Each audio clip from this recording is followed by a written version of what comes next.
Ciao amici, purtroppo la 926 dopo solo 890 km, in realtà qualche chilometro fa, mi ha dato un nuovo problema. Quindi oltre al problema della pedivella che aveva una vite che non si riusciva a fissare per bene e alla bucatura, vabbè, ma quella magari è dipeso dal tracciato, dal percorso che ho fatto che era sporco, la benedetta 96 ha, ha perso di funzionalità per quanto riguarda questo aggeggio qui. Quindi faro e clacson non funzionano più.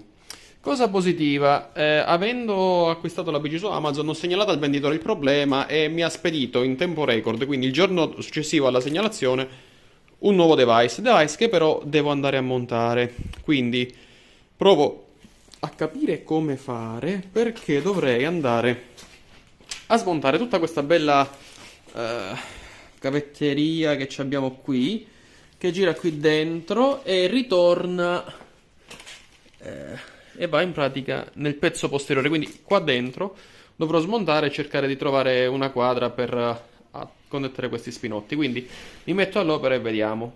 Allora, smollato il faro dalla ruota anteriore e liberato dalle fascette di plastica, ci troviamo in questa situazione. Quindi ho aperto la bici in due, questa è la batteria, come potete vedere, questa è la parte posteriore, dunque devo svitare queste quattro viti e devo vedere come questo cavo si collega alla centralina che sta qui dentro.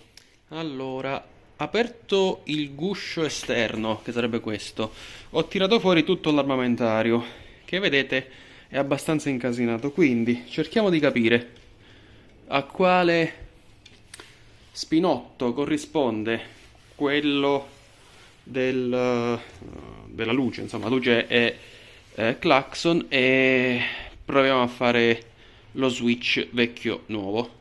È difficile, in questo caso, cioè come mi muoverò? Tiro questo benedetto cavo e in funzione di quello che vedo muovere provo a ricostruire qual è il contatto di riferimento, i due contatti di riferimento. Allora, ricostruito, in realtà più che tirando il cavo, l'ho fatto al contrario, quindi spingendolo all'interno.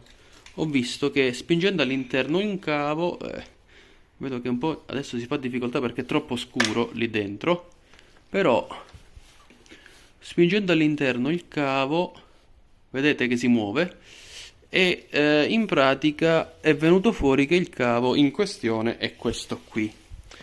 Quindi sono questi due connettori che devo andare a smontare. Quindi vabbè, mi metto subito all'opera. Dovrebbe essere facile perché uno ha due connettori, ha due fili, pardon, un connettore ha due fili, l'altro uno solo, quindi lo switch dovrebbe essere veloce. Vediamo. Allora, prima di fare lo switch tra vecchio e nuovo ho infilato i nuovi cavi da qui sotto all'interno del buco che c'è qui dentro, quindi proprio esattamente sotto la sospensione si trova il buco.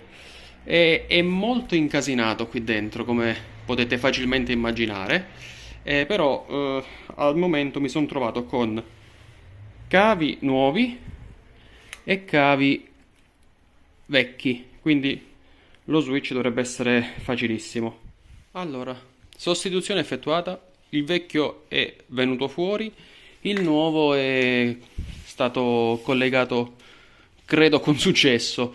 Decreteremo il successo definitivamente dopo aver rimontato tutto e dopo aver verificato che funziona il clacson e il faro. Datemi 10 minuti. Allora, richiuso la bici, i fili sono ancora, come vedete, da sistemare, però vediamo se ha funzionato. Quindi ho acceso il cruscotto, deve funzionare il clacson, sì, e il faro pure. Ok, sì, funziona bene. Rifissiamo il tutto. Più che altro le fascette devo andare a mettere perché ci sono, come vedete, questi occhielli che ci aiutano nel rimettere il tutto a posto, e poi devo chiaramente fissare il faro qui sopra la ruota, quindi altri 2 minuti mi servono. Amici, operazione completata, operazione di 10 minuti, io ci ho messo un po' di più ma giusto per fare i video, quindi niente di complicato. Certo, un po' una rottura di scatole che uno vorrebbe volentieri evitare, però può capitare. Allora, volevo però aggiungere una riflessione, cioè, sebbene la Low 26 e la Thunderbike Summer, Thunderbear Plus siano grosso modo due bici della stessa marca, quindi uno ci si aspetta che abbiano grosso modo la stessa qualità, secondo me non è proprio così, perché finora quantomeno io ho avuto piccoli problemini con questa e neanche uno con la Thunderbird Plus che oltretutto ha fatto 2400 km. Quindi secondo me in termini di qualità la componentistica usata per questa è leggermente più scadente rispetto a quella della Thunderbird Plus. Tralasciando il discorso del telecomandino che viene utilizzato per l'accensione per quella, invece questa non c'è, però in generale il resto della componentistica temo, credo, sia leggermente più economico.